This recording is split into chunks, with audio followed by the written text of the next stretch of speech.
Hey everyone, so now we'll discuss about the handicraft, fashion accessories, and paper craft.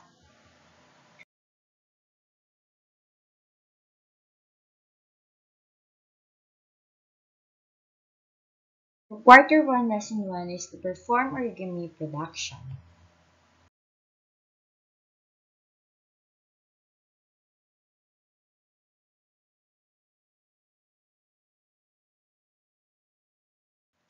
Learning outcomes 1, trace the history and development of origami.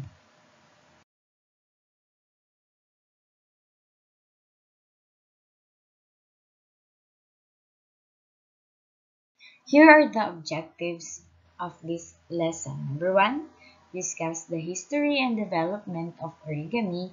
And number 2, analyze relevance of origami.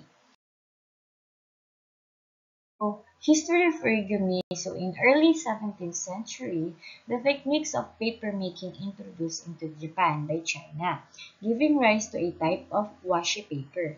Washi paper means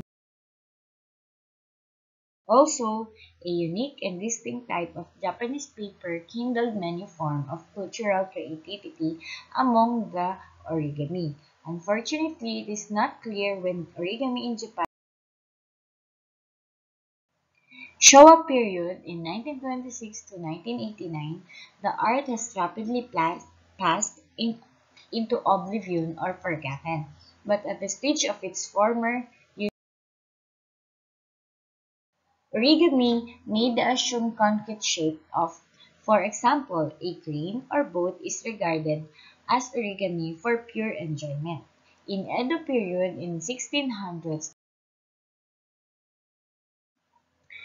during the Ganroku era, origami of the crane and several varieties of boat used a design on clothing and became fashionable.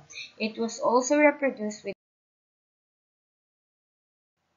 about 100 years later, books and printed materials devoted exclusively to origami were published, creating a diverse and advanced form of origami.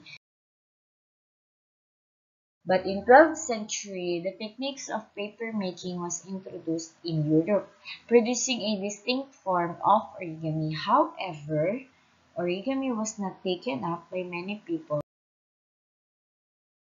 So, origami itself is a compound of two smaller Japanese words, ori, meaning to fold, and kami, meaning paper. Rule. As I mentioned, another theory that the word origami is came from the German word which German words Papierfalten. So congratulations, we're done with the lesson. Thank you very much and goodbye. See you.